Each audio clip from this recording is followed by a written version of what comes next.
दूधबौली corporator MA. Salim के हाथों बहादुरपुरा चौरास्ते पर लकी फास्ट फूड का इफ्तिताह अमल में आया। इस मौके पर साबिक़ corporator MA. Gaffar, MIM. Branch सदर मोहम्मद इमरान मौजूद थे।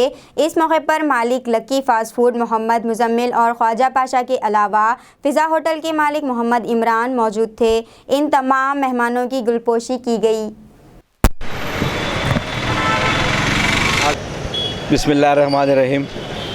आज बहादुरपुरा चौराहे पर लक्की टी एंड स्नैक होटल पर एक चाइनीज़ फ़ास्ट फूड सेंटर का इनाग्रेशन किया गया।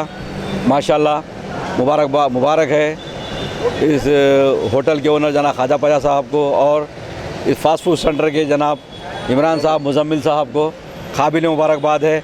मैं और मेरी जमात की जानिब से, सारे लोगों की जानिब से यहाँ पर आए हुए फ़िज़ा होटल के ओनर जनाब इमरान साहब, जमाती रुफ़ा जनाब मेरे सीनियर कॉरपोरेटर जनाब गफ्फार साहब, शाकिर साहब, इमरान साहब, सदर इब्तिदाई मजलिस यहाँ के सारों की जानिब से मैं मुबारकबाद देता हूँ।